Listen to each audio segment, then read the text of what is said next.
अस्सलामुअलैकुम नाज़रीन, मैं मोहम्मद असलम हुसैन सियासत की ख़बरों में आप सबका इस्तकबाल करता हूँ। आज 8 दिसंबर 2024 है। इस्लामिक तारीख़ के हिसाब से आज 5 जमादिय सानी 1446 हिजरी है। पेश है आज की कुछ अहम खबरें। किसान एहतजाजी ग्रुप ने आज इतवार को दिल्ली चलो मार्च दोबारा शुरू किया। सिक्योरिटी खदशात के पेश नज़र दिल्ली पुलिस ने शंभू बॉर्डर पर रुकावटें खड़ी कर दी है और कीलें लगा दी है। एएनआई से बात करते हुए किसानों के नुमाइंदे सरून सिंह पंडार ने शंभू बॉर्डर पर किसानों के साथ हो रही बर्बरियत की मजम्मत करते हुए कहा कि कोई कानून नहीं तोड़ा गया है, किसानों के साथ जुल्म क्यों किया जा रहा है। जम्मू कश्मीर पुलिस ने बताया कि जम्मू कश्मीर के उधमपुर में आज इतवार की सुबह पुलिस की गाड़ी के अंदर 2 पुलिस एहलकारों को गोलियों के जख्मों के साथ मुर्दा पाया गया। उधमपुर पुलिस के मुताबिक वाक़े में एक AK-47 राइफल का इस्तेमाल किया गया।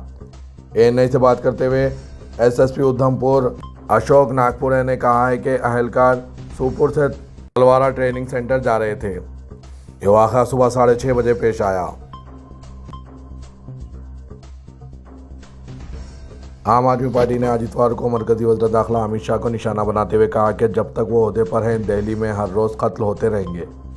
आम आदमी पार्टी ने सोशल मीडिया प्लेटफॉर्म X पर एक पोस्ट में कहा, जब तक अमित शाह वज़ीर दाखिला रहेंगे दिल्ली में हर रोज़ कत्ल होते रहेंगे। इससे कल गुज़िश्ता शाम आम आदमी पार्टी के कौमी कन्वीनर और साबिक़ वज़ीर आला अरविंद केजरीवाल मरकजी वज़ीर दाखिला अमित शाह पर हमला करते हुए दावा किया था कि बीजेपी अब कौमी दारकूमत में अमन व अमान की सूरत हाल को संभालने के काबिल नहीं है। अमित शाह जी ने दिल्ली को बर्बाद कर दिया। उन्होंने दिल्ली को जंगल राज में तब्दील कर दिया है। लोग हर तरफ दहशत की ज़िंदगी गुजार रहे हैं। केजरीवाल ने कहा कि बीजेपी अब दिल्ली में अमन व अमान की सूरत हाल को संभालने के काबिल नहीं है। दिल्ली के लोगों को मुत्तहिद होना पड़ेगा।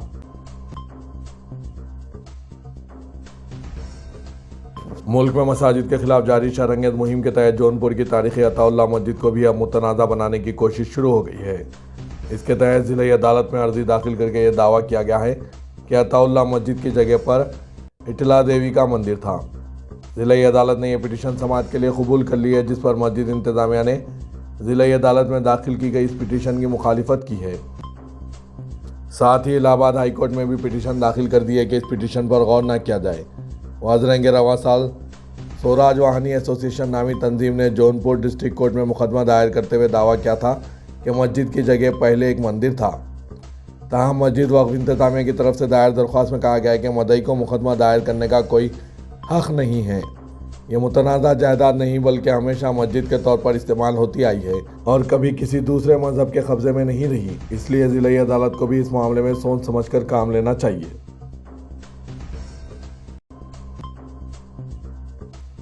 रियासत उत्तर प्रदेश के संभल साने आजमेर दरगाह में मंदिर होने का दावा मुल्क की दीगर मसाजिद के ताल्लुक से भी किए जाने वाले शरंगेज़ दावों के पस मंज़र में जमात उल मुस्लिमीन की जानिब से इबादत गाहों के तहफ़्फ़ुज़ के कानून के ताल्लुक से दाखिल पिटीशन पर गौर के लिए सुप्रीम कोर्ट ने खुसूसी बेंच तश्कील दी है, जिसकी सदारत चीफ जस्टिस संजीव खन्ना करेंगे। इस पिटीशन पर 12 दिसंबर को दोपहर 3:30 बजे चीफ जस्टिस की सरबराही वाली 3 रुकनी खुसूसी बेंच समाअत करेगी। इस बारे में जमात उल मुस्लिमीन की प्रेस रिलीज इसमें इत्तला दी गई है कि इस बेंच में चीफ जस्टिस संजीव खन्ना के अलावा जस्टिस संजीव कुमार और जस्टिस KV विश्वनाथन भी शामिल होंगे। गुज़िश्ता समाअत पर वक्त की तंगी की वजह से चीफ जस्टिस ने समाअत मुलतवी करने का हुक्म दिया था। मुल्क शाम में जारी खाना जंगी के सबब हालात बद से बदतर होते जा रहे हैं। सूरत हाल के पेश नज़र हिंदुस्तान ने शाम में मौजूद अपने शहरियों के लिए एक अहम एडवाइजरी जारी करते हुए सफ़र से गुरेज करने का मशवरा दिया। वज़ारत ख़ारजा के तर्जुमान रणधीर जायसवाल ने सोशल मीडिया प्लेटफॉर्म X पर पोस्ट में कहा कि शाम के मौजूदा सूरत हाल को देखते हुए हिंदुस्तानी शहरियों को अगले नोटिस तक सीरिया का सफ़र ना करने की हिदायत दी जाती है। वज़ारत ख़ारजा की जानिब से जारी करदा बयान में कहा गया है कि शाम में मौजूद हिंदुस्तानी शहरी दमिश्क में मौजूद हिंदुस्तानी सिफारत खाने से रब्ता करें। एडवाइजरी में मज़ीद कहा गया है कि जो हिंदुस्तानी मुमकिन हो फौरी तौर पर कमर्शियल फ़्लाइट्स के ज़रिए शाम छोड़ दें।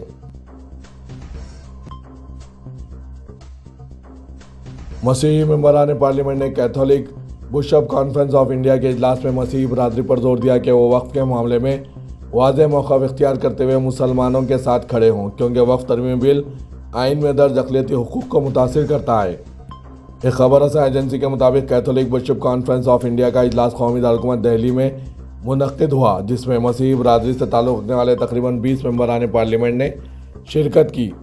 इनमें ज़्यादातर अपोजिशन के मेंबरान जैसे टीएमसी की पार्लिमानी पार्टी के लीडर डेरिक ओब्रायन, कांग्रेस के अरकान पार्लियामेंट एडिन डेन कोरियाकोस, एंटो एंटोनी और सीपीआईएम के रुकन में पार्लियामेंट जॉन बर्तास ने इजलास में शिरकत की, जबकि मरकजी वजीर मुमलिकत जॉर्ज कोरियन बाद में शामिल हुए।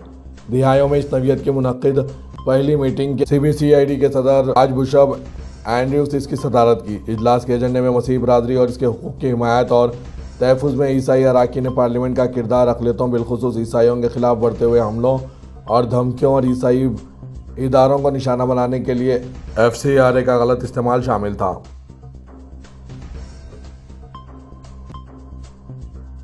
मुल्क की मुमताज़ दानिशगाह जामिया मिलिया इस्लामिया वक्फे से कभी इल्मी कारनामों को तो कभी इंतज़ामिया की जानिब से किए गए फैसलों तो कभी तलबा के एहतजाज की वजह से तवज्जो का मरकज़ रही है। जामिया मिलिया इस्लामिया एक बार फिर इस वक्त तवज्जो का बाज़ बनी जब जामिया इंतज़ामिया ने आइनी ओहदों पर फायज़ मुल्क की अहम शख्सियात और एजेंसियों के खिलाफ कैंपस में किसी तरह के एहतजाज पर पाबंदी का हुक्मनामा जारी किया, जिसमें यह भी वाज़ेह किया गया कि एहतजाज के लिए पहले जामिया इंतज़ामिया से इजाज़त लेना ज़रूरी है। जामिया के पाबंदी के अहकामात को इजहार आज़ादी राय को रोक लगाने की कोशिश करार दिया जा रहा है। जामिया में तलबा आजकल इम्तिहानात में मसरूफ़ है, ताहम वो इस हुक्म को इंसानी हुकूक की पामाली से ताबीर कर रहे हैं। उत्तर प्रदेश के मथुरा में गुज़श्ता रोज़ जिले में हाई अलर्ट जारी किया गया था। श्री कृष्ण जन्मभूमि मंदिर और शाही ईदगाह मस्जिद के लिए सख्त हिफाजती इंतजाम किए गए थे। शाही ईदगाह मस्जिद के सामने लगाए गए होर्डिंग पर लोगों ने बरहमी का इजहार किया और हंगामा शुरू किया। इस पर पुलिस अफसरान ने लोगों को समझाया। ये होर्डिंग 8 दिसंबर को विश्व हिंदू परिषद की शौर्य यात्रा के सिलसिले में लगाई गई, जिसमें लिखा था कि अयोध्या तो झांकी है, मथुरा काशी बाकी है। शाही ईदगाह मस्जिद में सैकड़ों लोगों ने मस्जिद के अंदर नमाज अदा की। मौसूला खबर के मुताबिक नमाज के बाद कुछ लोगों की नज़रें इस मुतनाज़ा होर्डिंग पर पड़ी। ये देखकर नमाजियों ने सड़क पर हंगामा शुरू कर दिया। पुलिस और इंतजामिया ने लोगों को समझाकर मामला रफा दफा किया और नमाजियों को इनके घरों को रवाना कर दिया। बाबरी मस्जिद के निज़ाम की बरसी के मौके पर शाही ईदगाह मस्जिद के लिए सख्त हिफाजती इंतजाम किए गए थे।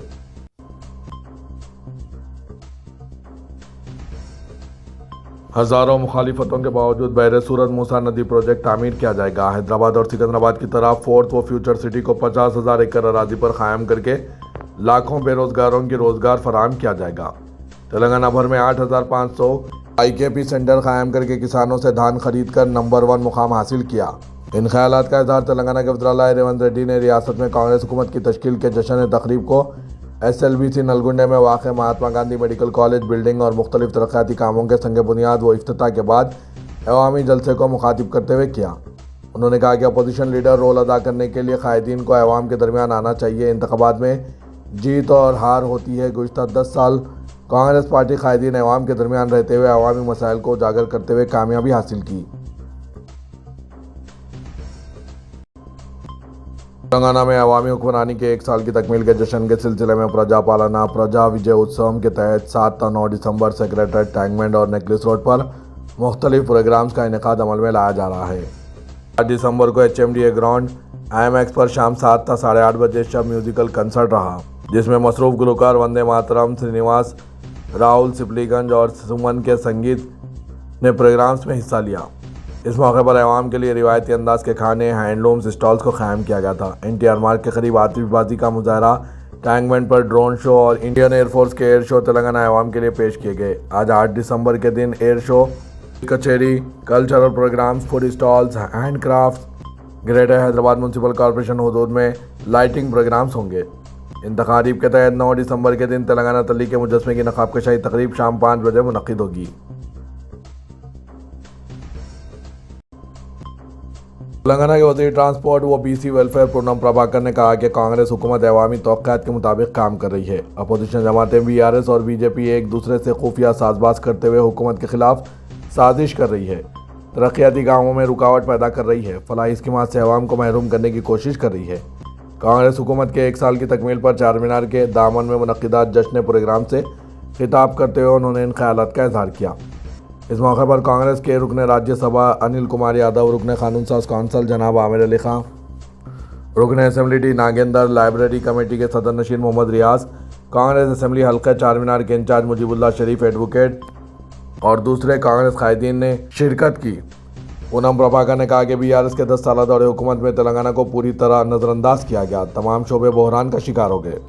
कांग्रेस के रुकने कानून साज कौंसल जनाब आमिर अली खान ने कहा कि हैदराबाद का तारीखी चार मीनार हिंदू मुस्लिम सिख ईसाई तबकात में इत्तेहाद की अलामत है और साथ ही चार मीनार हैदराबाद की शान के साथ शराफत की भी अलामत है। उन्होंने कहा कि बीआरएस के 10 साल दौरे हुकूमत में मीठी बातें करते हुए मासूम अवाम को धोखा दिया गया है। हुकूमत की तब्दीली के बाद रियासत में समाजी इंसाफ के दौर का आगाज हो गया है। अखिलती बजट 3000 करोड़ रुपए से ज़्यादा मंजूर किया गया है। तेलंगाना में कांग्रेस हुकूमत समाजी इंसाफ करेगी। तो तेलंगाना प्रदेश कांग्रेस कमेटी भी महेश कुमार गौड़ ने कहा कि असेंबली सेशन के बाद काबीना में तौसीक की जाएगी। जात पात सर्वे रिपोर्ट की बुनियाद पर मुकामी इदारों में कांग्रेस पार्टी टिकट तकसीम करेगी। महेश कुमार गौड़ ने कहा कि हुकूमत की 1 साल कारकर्दगी इत्मीनान बख्श है। कांग्रेस पार्टी के इंतखाबी मंशूर के जरिए अवाम से जो वादे किए गए इन वादों को पूरा करने के लिए चीफ मिनिस्टर रेवंत रेड्डी और काबीना वज़रा जो खिदमत अंजाम दे रहे हैं वो नाकाबिल फरामोश है। रियासती काबीना में तौसी के बारे में पूछे गए सवाल का जवाब देते हुए महेश कुमार गौड़ ने कहा कि असेंबली के सरमाई इजलास के बाद काबीना में तौसी होगी। इसके अलावा बोर्ड और कॉरपोरेशंस के नामजद ओहदों पर भी तकर्रुरात किए जाएंगे। साथ ही तेलंगाना प्रदेश कांग्रेस कमेटी की असर 9 आमिला तश्कील दी जाएगी।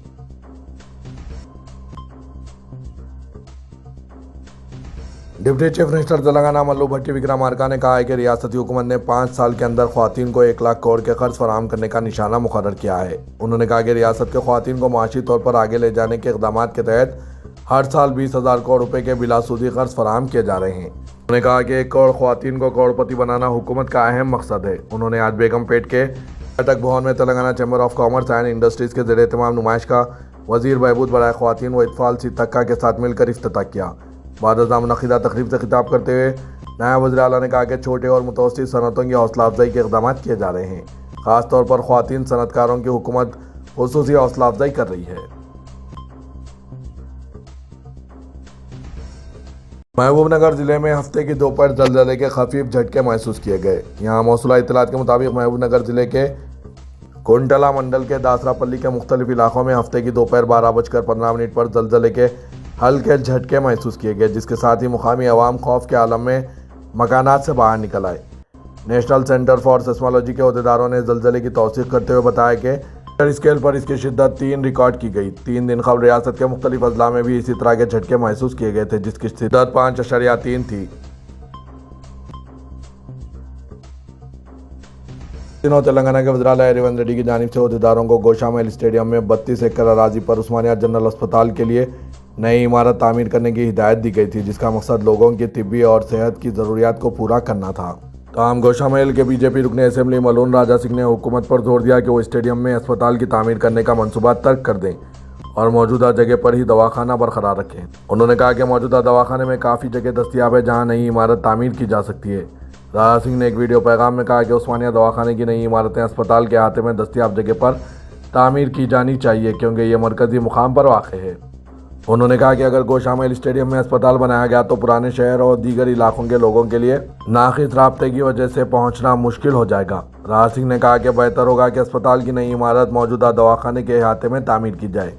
नाज़रीन, राजा सिंह के ख्यालात पर आपकी क्या राय है? क्या दवाखाना उस्मानिया वहीं अफजलगंज पर होना चाहिए या फिर गोशामहल मुंतकिल करना चाहिए? आप अपने ख्यालात कमेंट के ज़रिए ज़रूर बताइएगा। दार सियासत के महबूब हुसैन जिगर कैरियर गाइडेंस सेंटर वाक़े दफ्तर सियासत एबिट्स में Python full stack development with AI tools का इनेकाद अमल में लाया जा रहा है, जिसमें HTML, MySQL, CSS, JavaScript, Python, Django, AI tools जैसे ChatGPT, Gemini, perplexity, artificial intelligence वगैरह कराया जाएगा। Python full stack development with AI tool का फ्री बूट कैंप पीर 9 दिसंबर 2024 को शाम 4 बजे से इदारे सियासत के महबूब हुसैन जिगर कैरियर गाइडेंस सेंटर हॉल वाक़े दफ्तर सियासत एबिट्स में मुनक़्क़िद हो रहा है। कोई भी ग्रुप के अफराद इस सुनहरे मौके से इस्तेफ़ादा हासिल कर सकते हैं। मज़ीद तफ़सीलात के लिए इन फ़ोन नंबरात पर रब्त पैदा कीजिए। फ़ोन नंबर है 9000191481 9393876978।